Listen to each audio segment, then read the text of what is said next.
Welcome, everyone, to the Gridiron Review Podcast. I'm Zach, that's Jack, and we are back for episode 12 of our Offseason in Review series. We are finishing out the AFC East with the Buffalo Bills, a team that was a coin flip away from advancing to the AFC Championship and perhaps the Super Bowl. It didn't feel like there was even the Bengals stopping them if the Bills did advance. Their ending was so tragic that the NFL made a whole new overtime rule in record time. I can't remember the last time an issue was raised and addressed in one season. So they now bring back a lot of the same crew with some key additions that address the few needs this team had. Did they do enough, though? Jack will start us off with the answer. On the offense, their key losses start in the quarterback room with top-notch backup Mitch Trubisky. The running back room, Matt Breida and Christian Wade. Receiver room, Cole Beasley and Emmanuel Sanders. On the line, John Feliciano, Darrell Williams. Players retained, Matt Barkley, Tywan Jones, Ike Bodiger, Bobby Hart. In terms of the free agent pickups, Duke Johnson, Jamison Crowder, Tavon Austin, Jake Kumerow, OJ Howard, Greg Mance, Roger Saffold, David Questenberry, Greg Van Roten. They also acquired Case Keenum from the Browns in exchange for a 7th-round pick.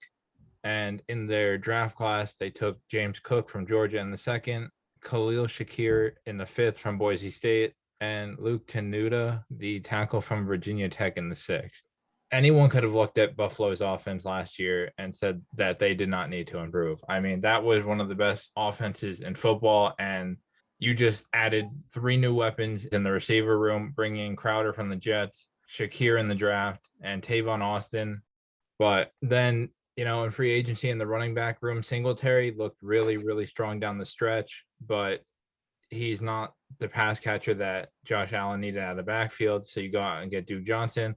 And then to top it all off, you go out and get the converted wide receiver running back, James Cook from Georgia, who offers a ton as a check down option out of the backfield, as a guy who can split out and who's a huge mismatch for linebackers in the league. And the offensive line, you upgrade guard with Roger Saffold, and the depth is okay. If a couple of these guys go down, I don't quite know how they'll hold up, but with weapons like this all over the place, it's hard to say that Allen is going to need a whole lot of time for these guys to get open.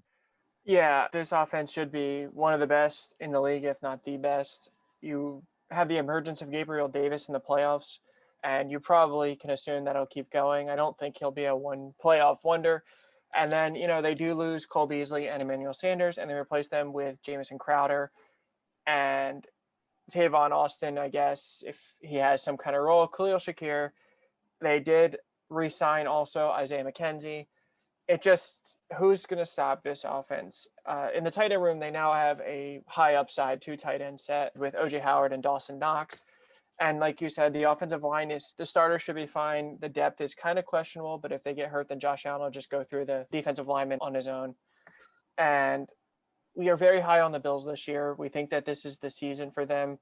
Josh Allen is our MVP favorite, and it's going to be a popular pick. That's not like a shocker or anything. And we think, and we'll talk about the record in a little bit, but we think that the Bills are going to have a chip on their shoulder where they're going to go into each game looking to absolutely destroy each opponent.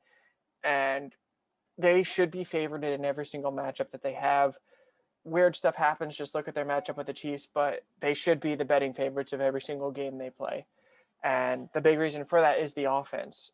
There's not too much to be said about it because it's a lot of the same guys, Stephon Diggs and Allen look to continue their rapport as one of the best wide receiver quarterback combos in the league. James Cook was one of our best prospect the team fits, and he went there a round earlier than we thought, but it's hard to argue it. I mean, in any other offense, Cook could have been an 80-catch guy, but I don't think he'll get that kind of target share in this one, but he's going to be extremely valuable. He can line up backfield. They can run 2 running back sets with Singletary or Duke Johnson. I don't know what their plan is for Zach Moss, but I'm sure he'll get his carries here and there. And they just have mismatches all over the field. So this is going to be a hard team to stop. And if you can play heavy zone coverage, Josh Allen's going to take off. So I don't know how exactly teams are going to hold up. In my opinion, and I think Jack feels similarly about it, the Bills are going to run the AFC. The problem, or where they might run into some trouble, is on the defensive side. They did retain Tyler Dodson and Siren Neal, some depth pieces. They lost a lot of players: Harrison Phillips, Mario Addison, Vernon Butler, F.A. Obata, Jerry Hughes, Starla Tuolele, Brian Cox, Justin Zimmer, A.J. Klein, and Levi Wallace. And they did replace some of them in free agency with Tim Settle, Daquan Jones, Jordan Phillips, Shaq Lawson, Von Miller, which I want to talk about in a second, Markel Lee. In the draft, they went corner in the first round with a little bit of a surprise in Kyer Elam. Jack can touch on that in a second. In the third round, they went with Terrell Bernard. Not the best pick in the world, but the best pick announcement in the world. I think nobody can disagree with that. That was electric. And then they took another corner in the sixth, Christian Benford, and a linebacker, Balin Spector from Clemson, in the seventh. And they also took the punt god in the sixth, Matt Ariza, to compete with Matt Hawk. Jack can go into more depth, but the one thing I just want to talk about is the Von Miller contract is nuts. I mean, that was the most shocking contract to me coming out of free agency. The wide receivers as a whole were paid way over budget versus what they should have been. But Von Miller getting 10 years, I forget what the total sum was, but it was nuts. It was just one of those where you're just shocked to see it because Von Miller is over 30. It's not like this guy is 25 in his absolute prime. Miller can still be a very valuable leader and pass rusher, but man, that was Jack. What were your thoughts when you saw that? That was something. As you said, I think that Miller found his fire again competing for a Super Bowl. I think he became a little dormant when he was on the Broncos. And, I think he's one of those guys that'll retire with Denver. But at the end of the day, competing for Super Bowls might give him the fire, but based on what I'm looking at on ESPN, Von Miller is not going to play an off-ball linebacker, especially not for the next 6 years. Yeah, I think they have a decent pass rush room with Gregory Rousseau, AJ Epinesa, Boogie Basham, now Von Miller. It's a really good rotation. And, one of the things they were missing, I think, was a veteran. I know they had Mario Addison and Jerry Hughes, but they were past their primes, let's be honest. And now they get two veteran pass rushers, obviously Von Miller, who can teach Rousseau, Epinesa, and Boogie all of the pass rushing moves he's got because he's got a lot of them. And Shaq Lawson, who's been around the league for a while. He started in Buffalo, right? They brought him back. Yes. Yeah, so they brought him back. And was it an insane contract? Yeah, but a veteran pass rusher that still has some upside was needed, I think, to teach all the young guys. And now they suddenly have a really good rotation. And one of the other things that they really needed was a secondary because they got torched by Kansas City with Tre'Davious White getting hurt like halfway through the regular season, I believe, right? That sounds right.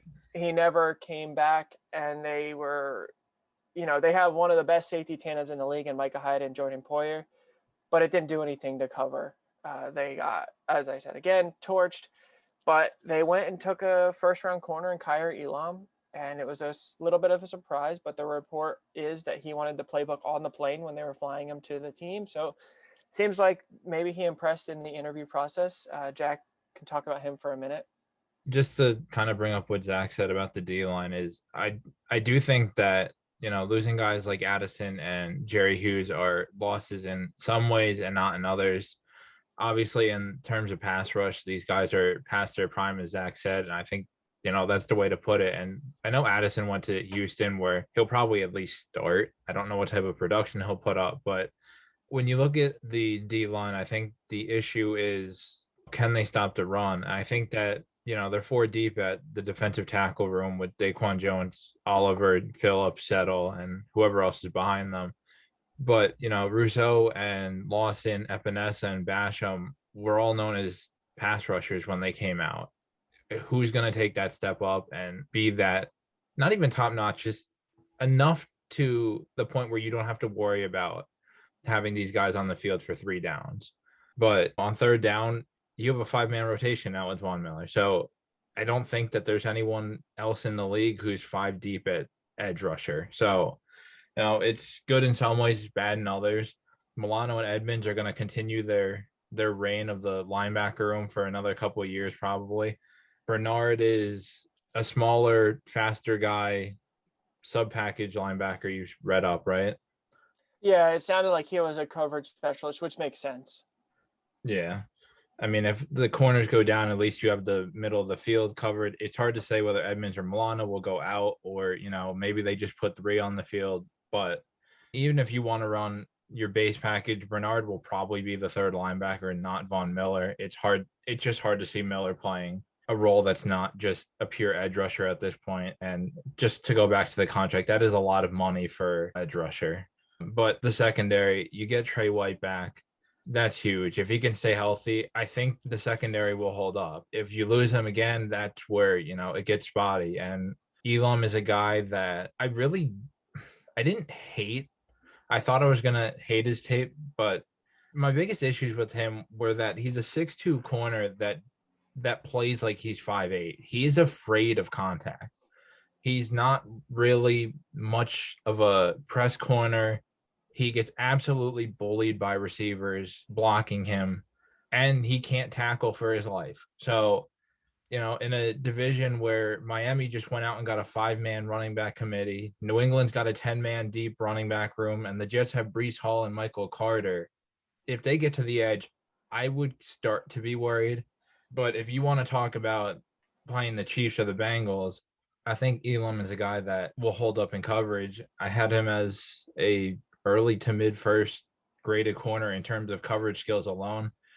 He became more of a back end first, early second when I started to watch him in run support. But with White and Elam on the outside and Johnson, who's arguably one of the better slots in the league, this is a top-notch starting secondary. And I guess for Bills fans, the positive here is that Jordan Poyer is not holding out for a contract. He will show up to camp and continue to be part of the team in the offseason. Yeah, this team, as we said, should be favored. Their defense is very good. They're going to have a great pass rushing rotation, and you just need one of the young guys to step up. But I think Rousseau did flash. I'm not sure about Epinesa. I kind of think he's going to actually start kicking inside. I know when they drafted him, he was kind of an inside-outside rusher, but Rousseau did flash. Von Miller is now there to teach all of them, and maybe Bogey Basham flashes this year. The secondary, as you said, as long as they stay healthy, they're one of the better ones in the AFC, but that's a big if. Although, to be fair, Tre'Davious White, not that I know of, had an injury history before this one. And Micah Hyde and Jordan Poyer have been Iron Men at the position, I believe. And the linebacking crew, the two linebackers are two of the better middle/starting linebackers in the league when you pair them. So on paper, the defenses should hold up against most teams, and the offense should not have a problem with anyone. And we have them going 16-1. We know this is very hard to do, and there may even be a good chance this doesn't happen if players get hurt. If they're sitting there with a really good record and they've got the number one seed locked up with a couple weeks ago, they might be careful with how they do Josh Allen and Stephon Diggs, and that might lead to another loss or two. But as we said, they should be considered the favorites to go in every game and win. And we can't predict injuries. We can't predict them taking some players off. And I think their only loss we have is the Chiefs or the Chargers. The Chiefs or the Bengals, someone of that caliber. Yeah, one of the two teams. But in general, we think that the Bills' defense is better than the Bengals and better than the Chiefs. And I think that matters. In a game where it's going to be shootouts and you need one touchdown or the other, I would take the Bills team over the Bengals or the Chiefs. The only one that I think would give them fits is the Chargers, but I still think the Bills, as of this moment, win. But again, anything can happen. We're just trying to predict to the best of our ability, and this is not a team that should be counted out of any game they're in, especially if Josh Allen at 25 or whatever he is takes another step forward, because technically he's still not in his prime yet. Yeah, like Zach said, 16-1, people are definitely gonna, be like, what is going on? But we went under the assumption that no one gets hurt, and this is not just for the Bills, this is for everyone, that no one gets hurt, that no one gets suspended, that they play starters all 17 weeks of the season. This is like on the basis that you're basically playing Madden without injuries. And you look at last year where the Bills lost to the Jaguars like 9-6, and there's no saying that they don't have one game where they just have a complete meltdown again. There's no saying that there's not a New England game where there's like 40-mile-an-hour winds. Yeah. And, we get, like Zach said, they're probably the betting favorite in every game. So, we give them the advantage on someone like Cincinnati or Kansas City. That doesn't mean they're going to beat them. The AFC is going to be like, I wouldn't be surprised if those games are like 60-60 at the end of regulation. Like wouldn't surprise me if this is like just straight up shootout. But even if they do have to play in one of the New England games with 40-mile-an-hour winds again, I think they're better prepared for it this year than they were last year. And, Singletary, if he can pick up where he left off last season, I think they'll be fine. I know you didn't like him as a runner, but like I said, Cook is a converted receiver. He still has some developing to do. You still have Moss. You brought in Duke Johnson, who seemed to have a little bit of a career resurgence in Miami. Between the four of them, I'm sure you can put something together where you beat a team in 40-mile-an-hour winds. Yeah, absolutely. And again, we have them finishing first in the division and the number 1 seed in the AFC. And it could be 16-1, it could be 14-3. Either way, I still think no matter what, they end up as the first seed, and they will have the playoffs run through them. As can't state enough, losing the way they did, they're going to have a chip on their shoulder. Josh Allen's going to be fueled more so than like the Chiefs losing to the Bengals. I think the Bills are going to be feeling like they got cheated, and I think that's going to matter. This concludes our Buffalo Bills episode. We thank you for following along and keep an eye out as we start the NFC East next week. We'll see you there.